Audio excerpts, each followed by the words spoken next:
noches, amigos, y bienvenidos a una edición más de Enfoque. Abrimos hoy nuestra mesa a una conversación, a un tema que a lo mejor no es muy agradable, porque a lo mejor el espejo que en muchas ocasiones son los medios de comunicación con respecto a la acción de la sociedad nos devuelve una cara que a lo mejor no nos gusta. Pero en ocasiones hay que pedir a ese espejo que nos diga lo que realmente está pasando. Hoy en Enfoque hablamos de nuestros mayores y de la soledad no deseada. Seguro que se acuerdan de la noticia, aunque ya tiene unos años. En febrero de 2021, Japón creó el Ministerio de la Soledad y el Aislamiento, o Ministerio para la Soledad, una cartera específica diseñada para abordar el aumento de la soledad, el aislamiento social y los suicidios, exacerbados por la pandemia de COVID-19, afectando significativamente a personas mayores y mujeres. Japón seguía así los pasos del Reino Unido, que fue el primer país en crear un cargo similar, buscando abordar el problema de manera integral. Más allá del impacto de la noticia, cierto es que, sobre todo desde la pandemia, el concepto soledad de los mayores ha comenzado a tener su propio recorrido informativo. Está en la opinión pública y ha saltado a las agendas sociales y políticas. 20 años atrás, un grupo de profesionales de diferentes ámbitos atisbaron esta realidad de la soledad de los mayores y la creación la Fundación Mayores, una entidad privada sin ánimo de lucro de Castilla-La Mancha, se fundó con este fin en 1999. Con el objetivo principal de proteger y promover los derechos de las personas mayores de 60 a 65 años, especialmente aquellas en situación de vulnerabilidad, discapacidad o incapacidad judicial. Los fines de esta asociación son la protección jurídica y las tutelas, así como el apoyo a las personas mayores que precisan ayuda.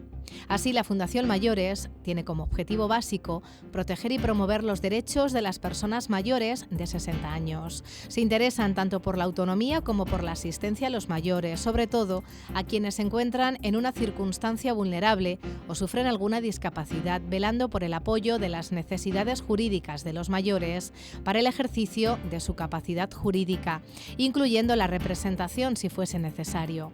Para ello se habilitan de diferentes herramientas previstas en las leyes dirigidas a los mayores. Así, entre sus cometidos están convertirse de facto en sus referencias familiares, atendiéndoles en todo lo que necesiten, generando un vínculo y poniendo a su servicio todo el equipo profesional de la Fundación para una atención integral centrada en sus particularidades, respetando siempre que sea posible su voluntad y preferencias. Y quizás sea esta una de las realidades, si no desconocidas, a lo mejor no suficientemente reconocida por la sociedad.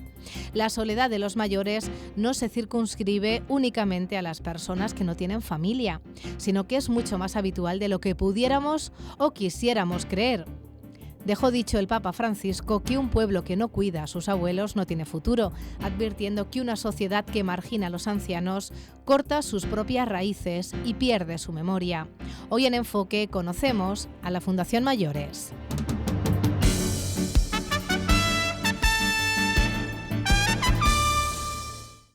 Bueno, pues visto nuestro vídeo, es hora de presentar a los invitados, las invitadas en este caso que nos acompañan esta noche. Presentamos en primer lugar a Ana Luz Díaz Barrado, ella es trabajadora social de la Fundación Mayores. Ana Luz, buenas noches. Buenas noches, bienvenida. Muchísimas gracias por estar aquí en nuestra casa, eres conocida de la casa y bueno, hoy vienes para hablarnos de esta fundación cuya una de sus juristas también está aquí con nosotros y una de las impulsoras, que es María Pilar Sánchez Conde. Eres además la gerente. Pilar, buenas noches. Hola, buenas noches. Efectivamente, la gerente de la fundación, no impulsora, pero sí que llevo trabajando aquí desde el año 2010. Bueno, y también conocida de esta casa desde los principios de los principios. Hemos cambiado de sede.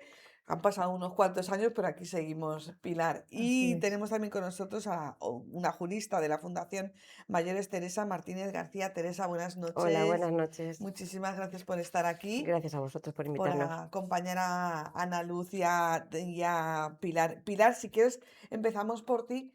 Cuéntanos qué es la Fundación Mayores, aunque hemos dado algunas pautas en nuestro vídeo.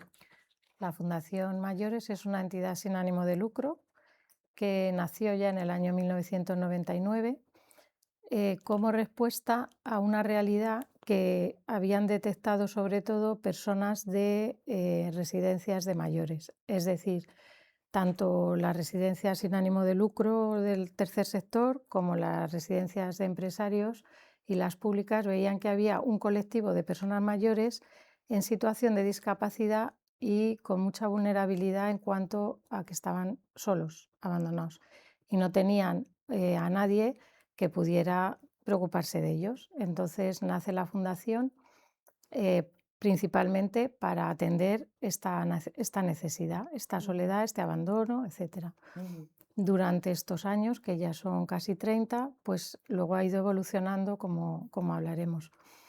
Y principalmente tiene el objetivo, hay un folleto de cuando nació que dice te conviene que existamos, ¿no? Y, dirigido a las personas mayores, porque el objetivo es defender el papel en la sociedad, la importancia y el valor de la persona mayor y los derechos y también atender las necesidades. Eso es Ujú. sobre todo la... Decíamos al principio que este es un tema duro porque a lo mejor nuestra sociedad no quiere conocer o no quiere reconocer lo que pasa. Y es que hay muchos de nuestros mayores que están solos.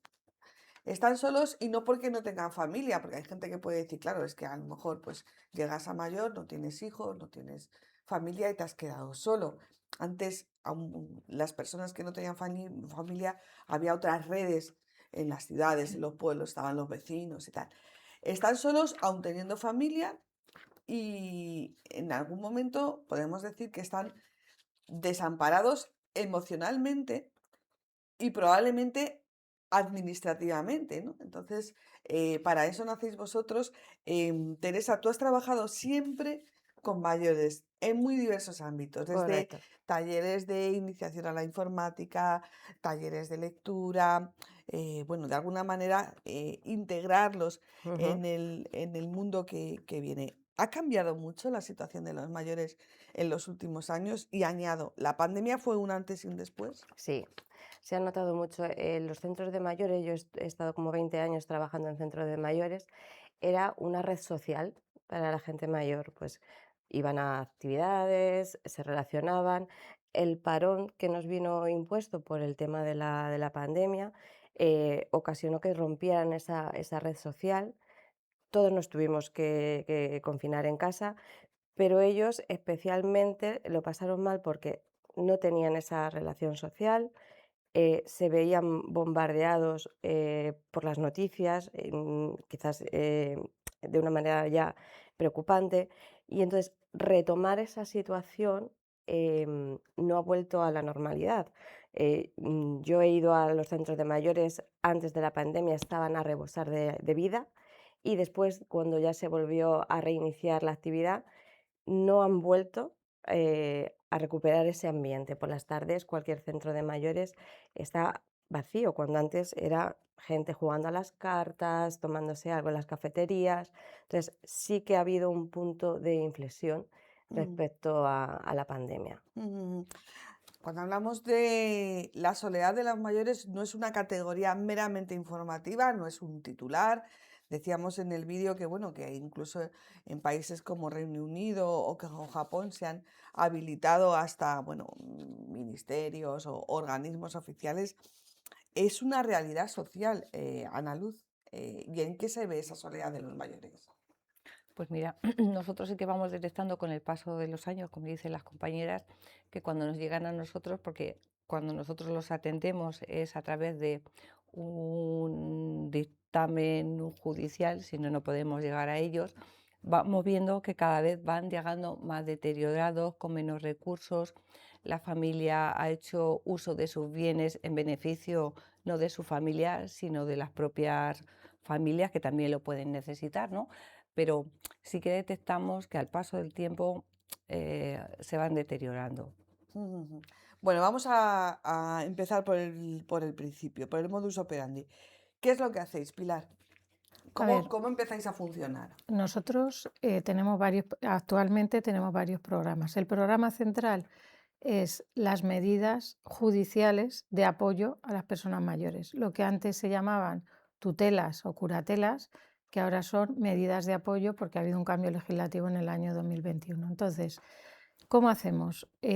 A través de distintas entidades o redes se detectan situaciones de lo que hablábamos de soledad o más que de soledad ya es de desamparo de una persona, en nuestro caso mayor de 60 años, ámbito territorial en Castilla-La Mancha, que tiene una situación de discapacidad y además desamparo. Esas son como las circunstancias. ¿En qué lo detectan?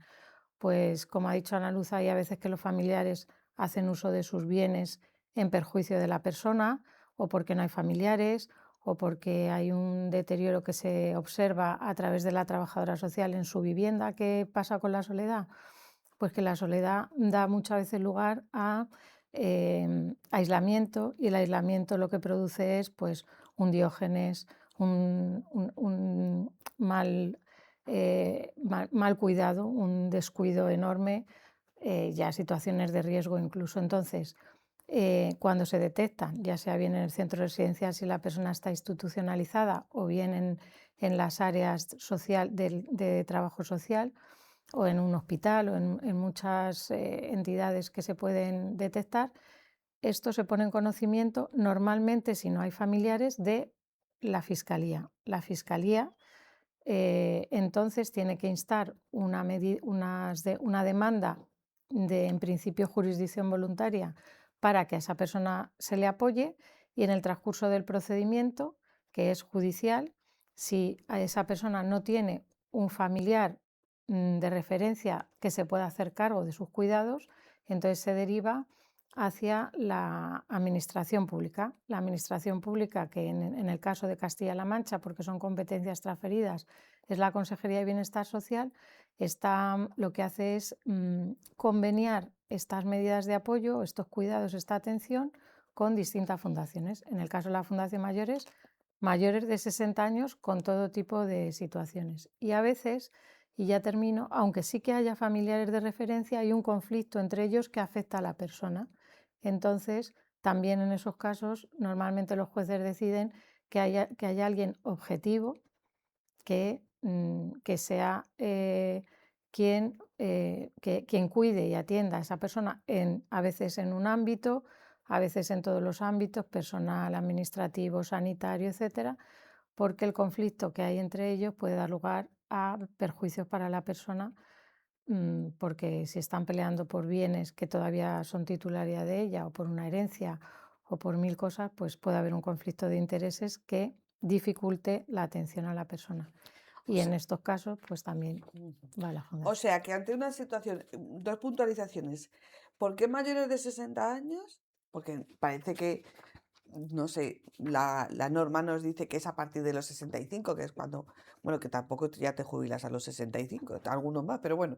Y siempre cuando hablamos de discapacidad, hablamos de discapacidad física, discapacidad intelectual, o que tengas ya reconocido algún grado de dependencia. ¿Se me lo podéis puntualizar, Teresa, por ejemplo? Sí, a ver, el tema de por qué a partir de los 60, porque como tú dices, los 65 parece que era la edad de Sí. jubilación, que ya tampoco corresponde. El problema es que nosotros habíamos detectado que muchas veces cuando llegaban ya a nosotros, venían con cierta problemática. Entonces, a raíz de la nueva ley y demás, decidimos adelantar a los 60 años, pues por prevenir antes que se agravara la situación cuando ya llegaran a manos de la fundación o de cualquier entidad que vaya a Ujú. prestar los apoyos. Y en cuanto a la discapacidad, no tienen por qué tener dependencia. Hay Claro. personas que tienen medidas de apoyo asistencial, por ejemplo, pues ellos están plenamente facultados para Mm. llevar una vida diaria, pero pues para el tema de medidas de toma de medicina, en la limpieza en casa, pues tienen una medida de apoyo asistencial. Ujú. Otras veces tienen pues para su día a día no necesitan medidas porque pueden manejar su día a día, pero sí que necesitan unas medidas, por ejemplo, para el tema económico, pues para que no sean objetos de abusos por parte de su entorno, pues ahí estamos nosotros para que no puedan hacer O sea, operaciones que son relevantes. mayores de 60 años, pero independientemente si tienen o no tienen alguna discapacidad y si tienen o no tienen lo que conocemos como el grado De dependencia. de dependencia. Claro, esto refleja una realidad un poco dura y es que, no voy a decir eso, esto antes no pasaba, no lo sé si pasaba o no pasaba, es que un juez vía trabajadora social o vía un vecino tenga que llamar y a los familiares y decir, oiga, ¿quieren ustedes hacerse cargo de este familiar? Y que los familiares o bien digan que no directamente, o bien no aparezcan por el juzgado, o bien el juez al verlo diga, mejor que no se quede en sus manos. Esto refleja algo que probablemente como sociedad no nos gusta y no nos deberíamos sentir orgullosos, pero si le damos la vuelta al argumento, por lo menos hay alguien que se preocupa. Primero los jueces, que también están para estas cosas, y luego, bueno, entidades como vosotros, ¿no? Analu, tú que eres la trabajadora social, me imagino que te has encontrado de todo. Uy, las compañeras. Lo bueno de la fundación que hay un equipo muy bueno, muy grande, entonces todos los profesionales Trabajáis van. en toda Castilla-La Mancha, no sé si lo Sí, hemos sí, dicho, sí, pero sí, bueno. sí, van aportando. Entonces, gracias al equipo detectamos y todas esas situaciones que vamos detectando, pues Yo creo que muchas veces las medidas de apoyo vienen a sustituir un poco a lo que haríamos nosotros con mi padre, con mi madre, cuidarles, que estén pendientes de las medicinas, pues si viene un recibo que no saben lo que es, un papel del catastro. Entonces, eso en la mayoría de las cosas sencillas. Entonces, las medidas de apoyo vienen un poco pues eso, cuando no hay un entorno favorable alrededor de la persona mayor, pues ahí es donde aparecemos nosotros.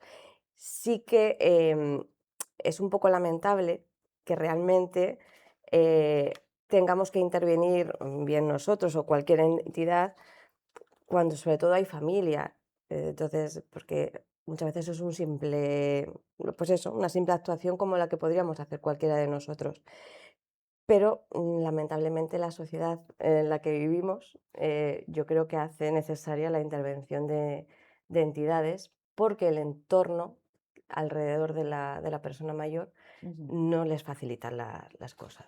Hay una cuestión importante. Vosotros actuáis, Pilar, siempre en vida, Sí, claro. mientras la persona a la que ayudáis está viva. O sea, que no sois unos comerencias, No. por decirlo así un poco vulgar, pero bueno, yo creo que entendible por todos. Hace unos años que nos encontrábamos muchas veces con esta cuestión, hicimos entre todos un folleto que decía lo que la fundación no somos. Entonces, una de las cosas que no somos son herederos.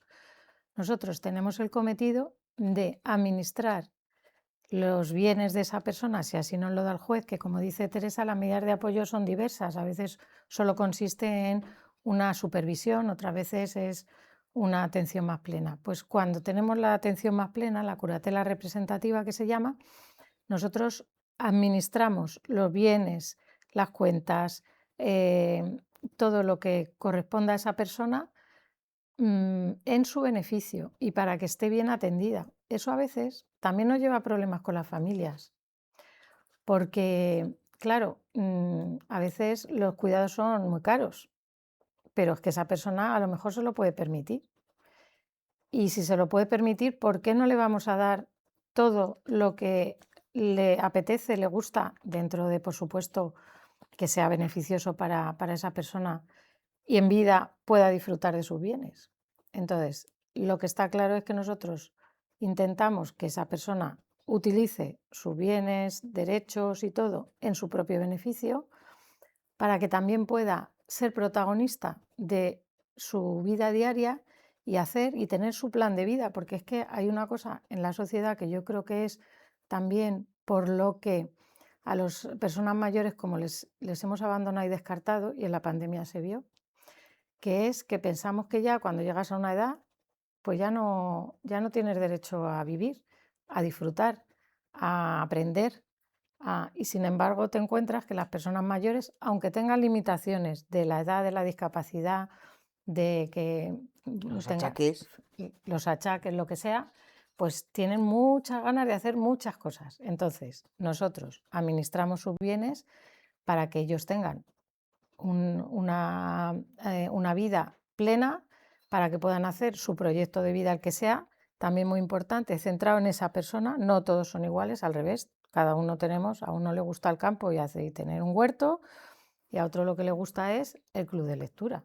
Cada uno tiene sus aficiones. Entonces, por ser mayor, no tienes que renunciar a eso. Entonces, los bienes son para ello, pero nosotros, una vez que la persona fallece, tenemos que entregar al juzgado lo que se llama la cuenta final, la rendición final, y los bienes son para los herederos legales, los testamentarios, si hay testamento, ahí nosotros ya desaparecemos. La fundación no hereda. Y hay otra cosa importante, que es que muchas personas no tienen bienes, pero nosotros sí que nos empeñamos en que también su vida, ponemos el equipo de la fundación y todos los recursos que conocemos para que también su vida pueda ser plena y eliminar esas diferencias que puede haber entre los que tienen y los que no tienen.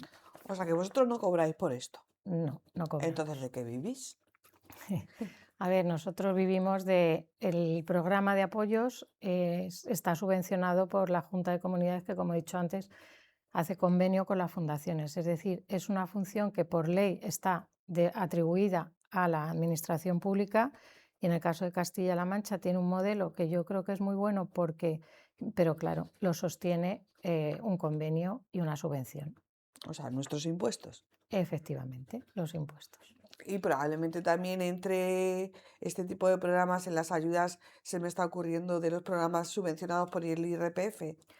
Pues verás, en el IRPF también tenemos proyectos que están relacionados con este programa que hacemos, pero que son otros programas diferentes. Entonces, ya hace unos años que presentamos en esta convocatoria del IRPF un programa que se llama Siempre Acompañados, que precisamente se trata de eso que acabo de decir, de eliminar las diferencias por cuestión de recursos económicos. Entonces, toda persona que necesite compañía en un hospital, en su domicilio, paseos que llamamos nosotros terapéuticos, porque, como ha dicho Teresa antes, a raíz del COVID ha sido muy costoso recuperar en las personas mayores, como nos ha pasado también a todos, pero las personas mayores, especialmente por sus limitaciones, recuperar su vida.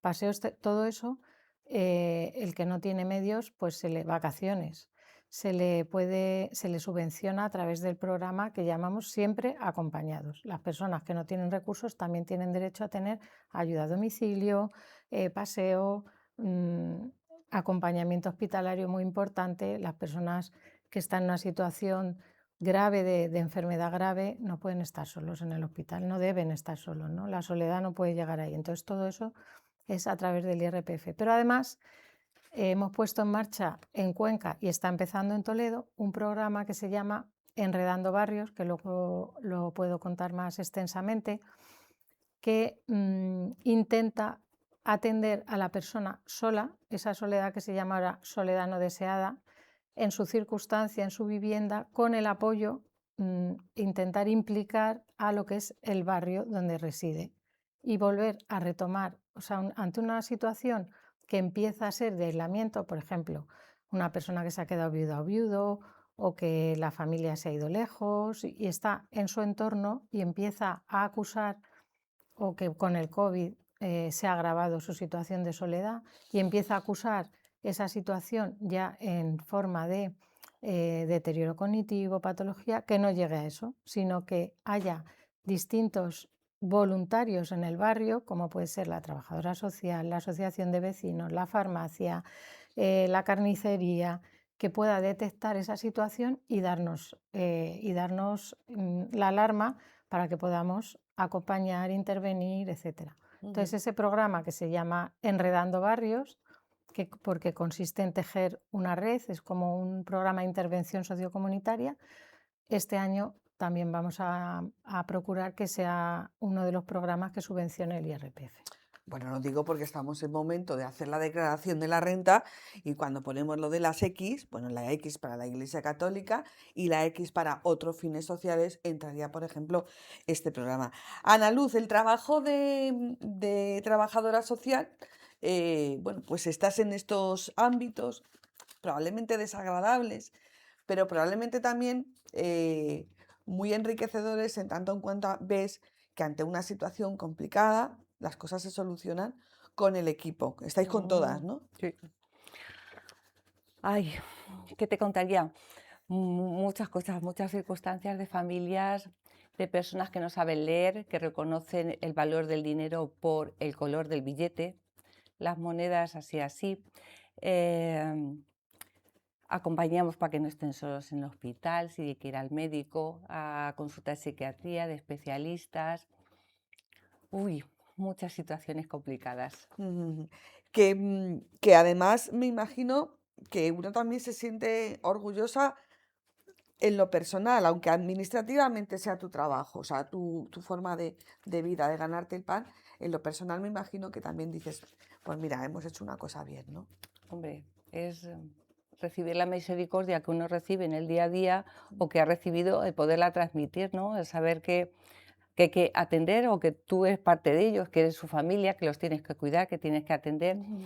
Realmente también lleva sus quebraderos de cabezas, ¿eh? Porque hay algunas familias, como hemos comentado, que Sí. son un poquito conflictivas o que no entienden el que nuestra prioridad sea el respetar su voluntad. A mí eso me ha gustado mucho. Ujú. Ya como persona lo voy a No, porque contar. me imagino que a lo mejor te lo llevas hasta casa, ¿no? Anda, claro que te lo llevas. Cuando hemos tenido que enterrar a alguien, pues lo normal es saber cuál es su criterio o era lo que él había deseado, si se quería incinerar o no. Por ejemplo, hay veces que yo he intentado incinerar porque era un poco más económico y tampoco tenían unas perrillas y eso, oye, me ha costado mi sufrimiento entender que para nosotros es importante saber que su criterio no era incinerarse, sino que enterrarse de Una la forma sepultura. efectivamente. Entonces, respetar su criterio, su voluntad, igual con los dineros, cuando nosotros tenemos un expediente y tenemos un dinero y ha sobrado, no se lo podemos pasar a otro que todavía tiene menos. Lo normal, lo habitual es que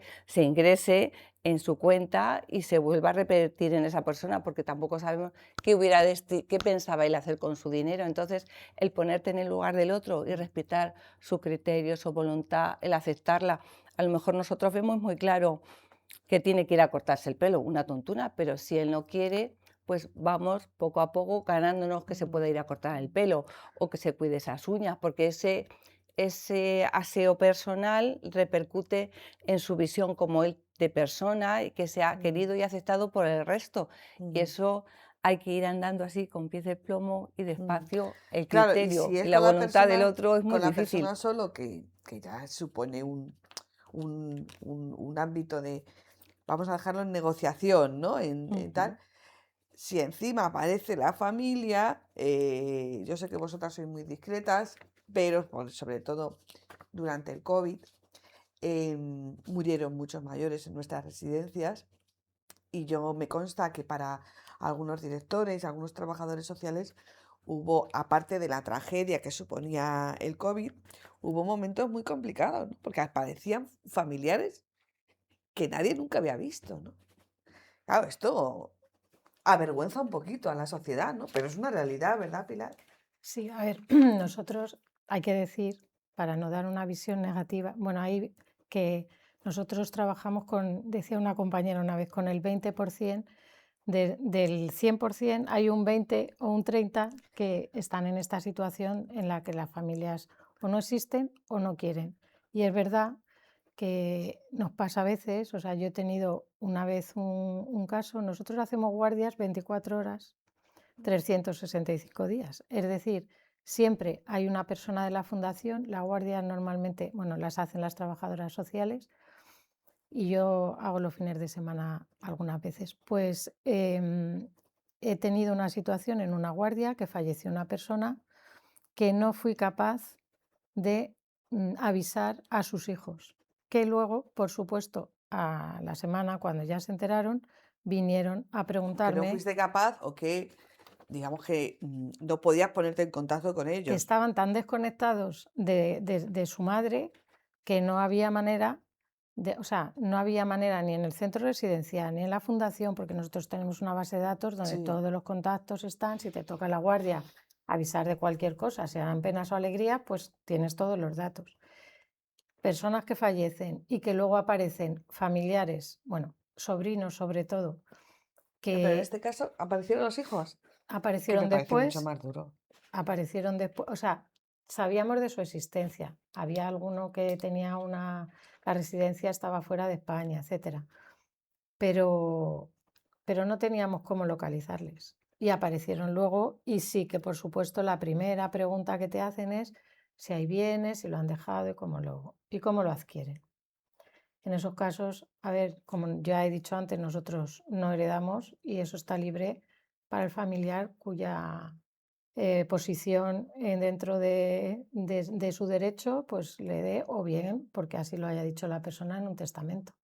Los sobrinos también Los sobrinos también. aparecen, digo. Por ejemplo, ha habido sobrinos que nos han regañado. Ahora mismo tengo dos en la cabeza, si nos ponemos a contar anécdotas de estas nos salen muchas.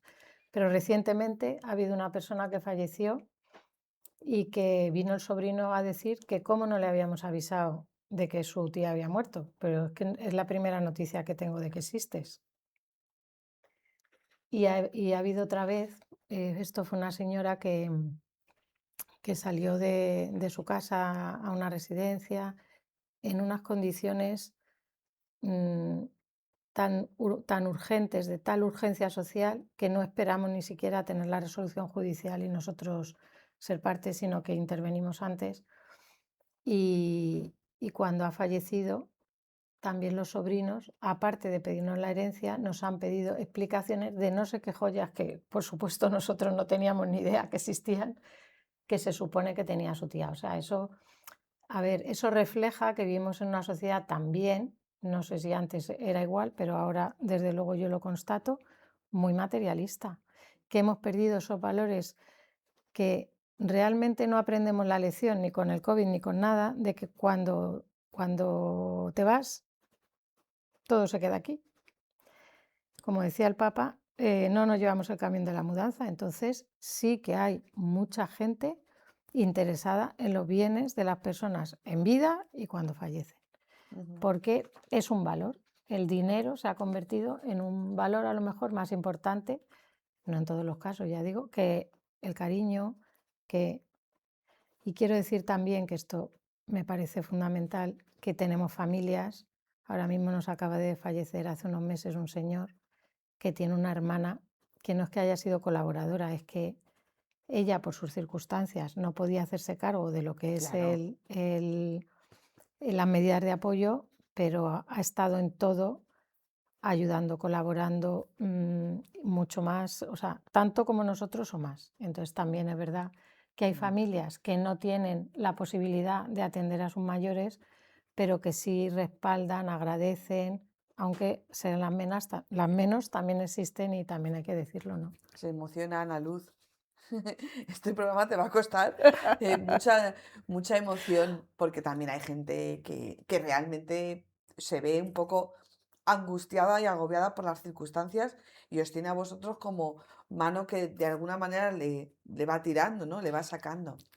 Lo normal es que si hay familia, porque tendríamos que haber dicho que hay veces que se produce una remoción de tutor, que llegamos, un hermano que ha estado cuidando de una hermana y llega a una edad que él tiene sus propios achaques y no puede atender a su hermana o a su madre. Entonces hay que hacer un cambio de tutor, que se llama. Entonces ese hermano sigue trabajando con su hermana o su madre o su familiar sigue yendo a verla. Entonces es muy satisfactorio, como comenta Pilar, ¿no?, el poder trabajar con la familia mano a mano. Pues uno le puede llevar al hospital, el otro le trae la ropa, le visita, estamos pendientes si tiene bienes de venderle el tractor o pedir una autorización para vender una propiedad. Entonces, ese gustirrinín de trabajar en equipo, en compañía de muchos, es muy satisfactorio. Luego están los otros, pues que solo miran su parte beneficiosa de él y no atienden a su mayor. Bueno, también hacéis programas de prevención al maltrato, sensibilización, difusión de buenas prácticas, voluntariado. Yo me imagino que todo esto, que no quiero yo dejarlo para lo último, porque sea lo último, que también es importante, pero bueno, digamos que va de suyo. Os comentaba antes de comenzar que los últimos, a ver, muchas veces funcionamos con estos temas a golpe de titular informativo. A todos nos ha sorprendido cuando llega esa noticia de que han abierto una puerta porque un vecino decía que llevaba meses o que olía mal y ha aparecido una persona muerta y a lo mejor llevaba allí 5 o 6 meses. Y claro, la gente pregunta, pero bueno, es que nadie se ha enterado. Constatáis, nadie se ha enterado, nadie se ha preocupado.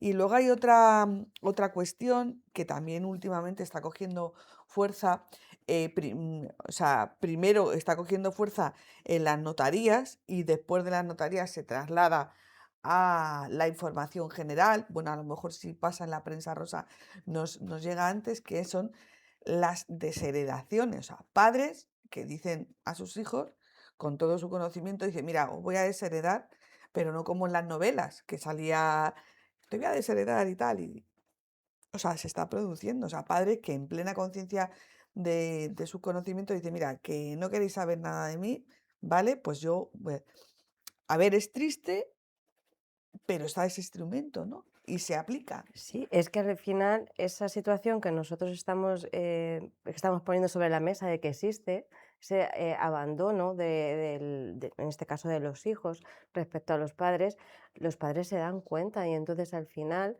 ellos son conscientes de, jolín, pues si yo tengo 3 hijos y hay uno que se desvive y los otros dos pasan olímpicamente, pues ¿por qué no voy a favorecer al que está pendiente de mí?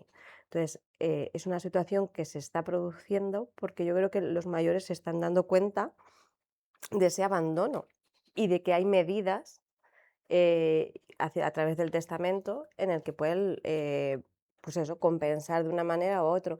Pero sí que es verdad que el que hace eso es capaz de expresar su voluntad en un testamento, es una persona que es consciente de la realidad. El problema es cuando no existe esa conciencia de lo que está pasando.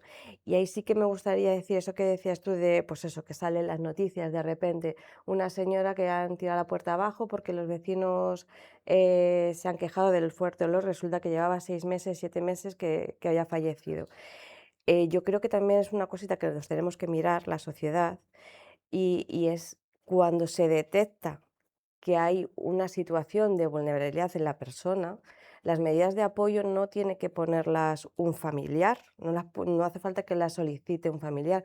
Cualquier persona que detectemos esa situación de vulnerabilidad, podemos presentarla ante la fiscalía, se puede comunicar o a la trabajadora social del ayuntamiento o de la zona, decir, hay esta situación.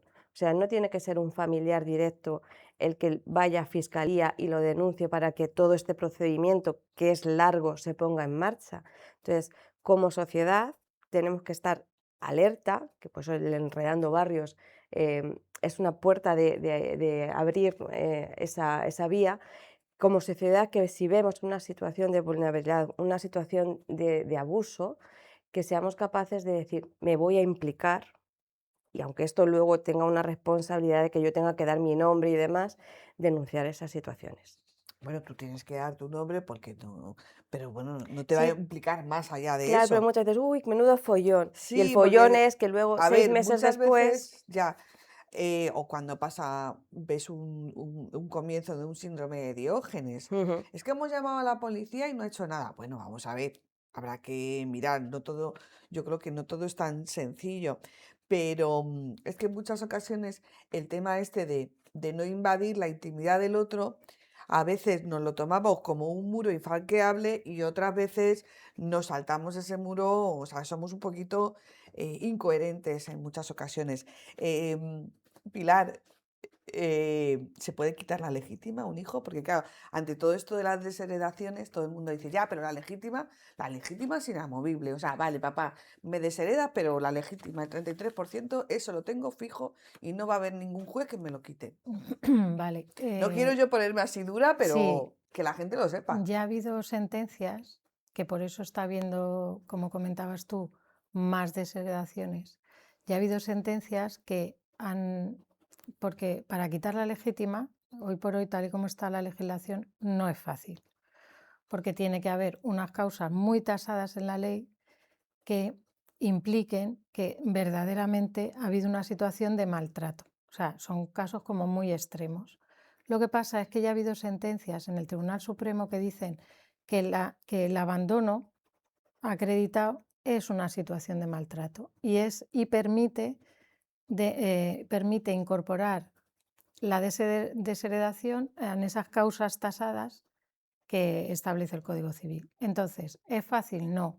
Normalmente cuando lo conocemos por la prensa es porque ha habido un procedimiento, porque el desheredado, el hijo, sobre todo los hijos, reclaman y dicen que esa persona no estaba bien, que no estaba en condiciones, que el cuidador, la cuidadora ha sido quien ha manejado su voluntad para que llegara a esa Sí, bueno, ese es un tema situación, también muy etcétera. recurrente. Entonces, ¿se puede? Se puede. ¿Hoy por hoy es fácil? No, es difícil. ¿Por qué? Porque tiene que haber una situación evidente para que ese testamento, que se puede hacer, luego no sea impugnado. Pero se puede sí, porque, por lo que he dicho, porque ahora ya se contempla dentro de las situaciones de maltrato que permiten la desheredación lo que hemos llamado maltrato psicológico, que es el abandono a tu familiar, a tu padre o a tu madre. O sea, A ver, que tendríamos que reaccionar de otra manera, no porque la ley diga esto o no porque yo me vaya a quedar sin herencia, que tendría que salir de dentro, que tendría que ser una cosa de eso. También a veces hay circunstancias que no lo justifico, no justifico el maltrato. Lo que pasa es que cada familia tal. Pero bueno, que sepa la gente que existen estas medidas y lo fundamental, que es para lo que habéis venido aquí, que exista esta Fundación Mayores. Ana Luz, ¿dónde ponerse en contacto con vosotros? Pues mira, os vamos a dejar un pequeño folletillo donde vienen todas las direcciones de toda Castilla-La Mancha donde nosotros tenemos sede. Ujú. Y si no, tecleando Fundación Mayores, Efectivamente, la página web que también os tenéis sede en podéis las 5 en las provincias. 5 provincias. Ujú. Aquí en Toledo, ¿dónde? Calle Núñez de Arce, 24, tercera planta. En Núñez de Arce, aquí al lado. Pilar, que la gente no espere demasiado. Podría ser el mensaje final. lo más importante, el mensaje final es: las personas mayores son un valor a cuidar, porque son un valor en la sociedad, nos aportan mucho, que eso no lo hemos dicho, pero este trabajo para mí es el mejor trabajo que puedo hacer. Y Yo mira que llevas años en la es lo abogacía. que iba a decir, llevo muchos años, pero porque me da muchas satisfacciones, no solo porque qué bien hemos conseguido, hemos denunciado, hemos amparado, hemos protegido, sino porque cuánto me ha enseñado. Voy a poner un ejemplo. Este fin de semana he hecho la guardia y me ha llamado una señora que es de Albacete: hija, que te quiero mucho, es que te quiero mucho. Es decir, las personas mayores, hay de todo, porque todos somos genio y figura hasta el final, pero dan cariño, están en otros valores, no valoran tanto lo material normalmente como el rato que estás. Y cuando se van, lo que te queda es la satisfacción de esas cosas que no se ven. Entonces, el primer mensaje es: nos interesa que los mayores sean protagonistas de nuestra sociedad también porque nos aportan mucho. El segundo mensaje es: la soledad es de todos, no solo de las personas mayores. Y el tercer mensaje, que efectivamente lo decías tú, Ana, es: no esperemos al final, se pueden prevenir las situaciones y eso es un empeño que tenemos en la Fundación, en prevenir para que esta etapa de la vida sea lo más grata posible y lo menos dura en cuanto a atender a las necesidades a tiempo para que no lleguen diógenes, deterioro cognitivo, tristeza, soledad, angustia. Entonces, pues todo el que conozca una situación de vulnerabilidad en una persona mayor o de abandono o de soledad, se ponga en contacto con nosotros. Como ha dicho Ana Luz, se puede encontrar en la página web y se puede también llamar. Hay un teléfono 925 25 55 59, que es un teléfono fijo donde estamos encantados de informar y de ayudar en lo que haga falta. Ujú. Y Teresa, para terminar, existen instrumentos legales Exacto, que protegen al mayor, exacto. que ayudan a las familias que se encuentran de alguna manera atadas de pies y manos con el cuidado de ese mayor. Sí, y que vosotros sois los intermediarios. Yo creo que eso es lo más también importante, ¿no? A destacar, ¿no? Exacto. Yo sí que recomendaría a la gente, a las personas, ya no solamente mayor, sino yo hace poco lo he hecho, los poderes preventivos. Es decir, dejar ante notario qué va a pasar conmigo si yo pierdo mis facultades. O Ajá. sea, todos oímos hablar del testamento, dejar las cosas bien preparadas para cuando llegue ese día, pero no nos ponemos a pensar si a mí me pasa algo y no tengo capacidad de obrar. Entonces, los poderes preventivos. En el momento en que yo empiece a tener mis capacidades reducidas, pues, ¿quién puede tener poder? Pues para manejar la cuenta, para tomar mis decisiones, etcétera. Ujú. Y luego, el tema ya de las medidas de apoyo, pues como decíamos, actuar cuanto antes. Si vemos que hay una persona en nuestro entorno que empieza a tener, pues eso, problemas en su día a día, solicitar medidas de apoyo, porque al principio, no, no, si todavía está bien, sí, más o menos, sí, pero es que esas medidas de apoyo, como hemos dicho ahora con la nueva ley, son a medida. A lo mejor necesitan unas medidas que luego se van a revisar y según vaya avanzando el deterioro Ujú. se pueden ir aumentando, Ujú. pero sobre todo actuar y no esperar a que llegue el momento, sino Ujú. prevenir. Ujú. Y no generar falsas barreras de intromisión en la intimidad, porque a veces es tan sencillo como que es que mi vecina, que es que lo estoy viendo, que aquí Ujú. no viene nadie y que esta mujer, y oye, sí que es verdad que un día, 2 días, o incluso puedes seguir ayudando, pero llega un momento en que tú no puedes disponer, por ejemplo, de las cuestiones Claro, económicas o una visita al médico o los que y eso cualquier persona que haya estado en hospitales, ingresos, ha visto que hay muchos mayores solos.